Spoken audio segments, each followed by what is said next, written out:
Hello everyone, and welcome back to our channel.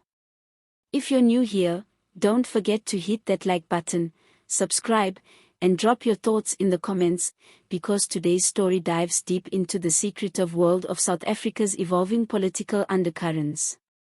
This isn't just gossip. This is a high-stakes chess game, and the players are some of the most controversial and powerful figures in the country.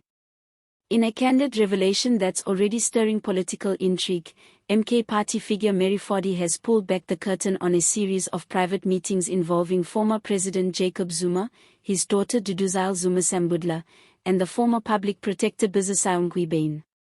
While her comments may seem simple on the surface, they reveal a complex web of alliances, mistrust, and shifting power dynamics in the Zuma-aligned political space. Let's unpack exactly what she said, why it matters, and what it might mean for the future of South Africa's political direction. According to Phadi, two major meetings took place, one involving Jacob Zuma and his daughter Duduzile, and another with Busisiwe Mkhwebane. Each meeting, in its own way, signals the crafting of a new political order, an informal network of influence operating outside traditional party lines, but with the potential to reshape national power balances. Let's start with the Zuma-Duduzile meeting. Duduzile, known for her fierce loyalty to her father and her strategic use of social media, has emerged as a powerful behind-the-scenes force in Zuma's political revival. Her digital campaigning and relentless criticism of the ANC and judiciary have earned her both praise and infamy.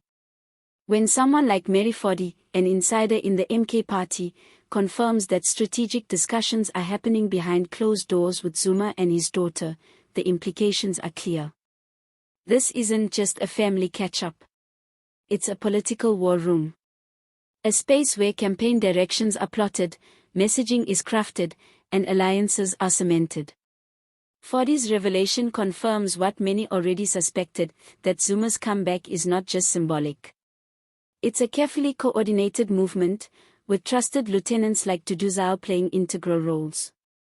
But it's the second meeting that's truly eyebrow-raising.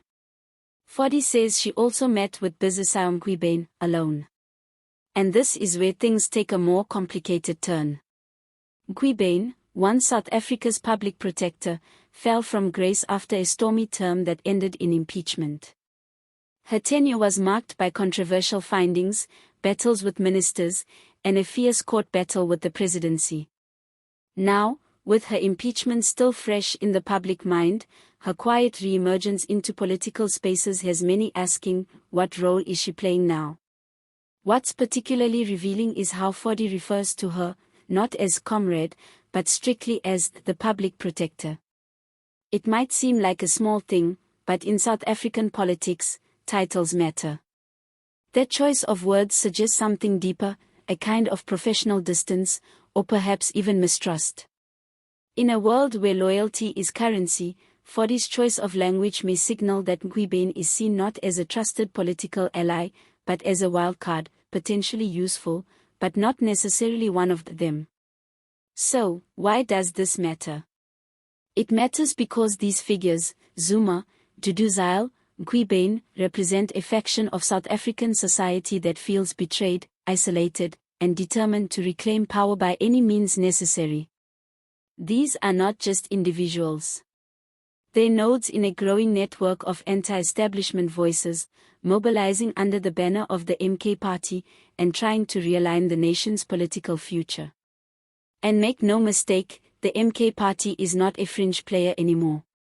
With Zuma leading the charge, and surrogates like Duduzile amplifying the message, the party is tapping into real anger and disillusionment, especially in KwaZulu-Natal and parts of Gauteng.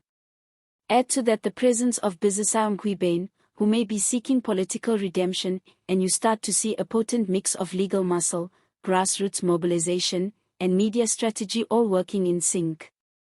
The political establishment should be paying very close attention.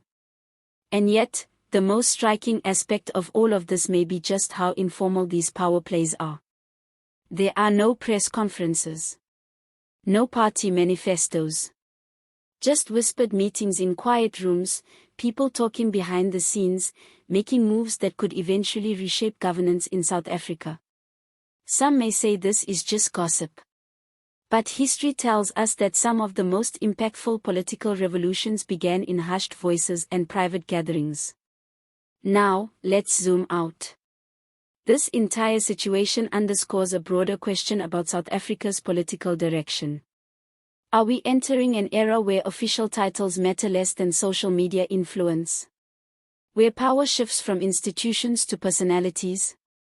Because when figures like Mary Phadi begin revealing such meetings, they're not just telling stories, they're sending signals.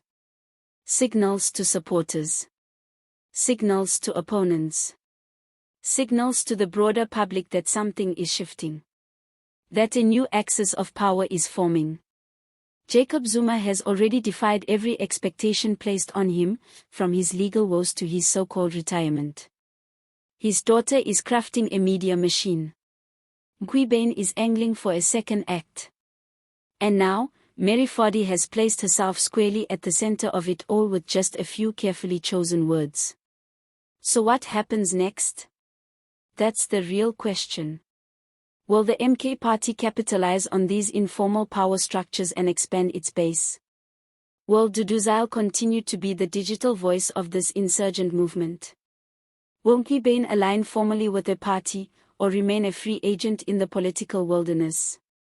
Or will the ANC and other establishment forces counter this momentum, pushing back with institutional power and resources?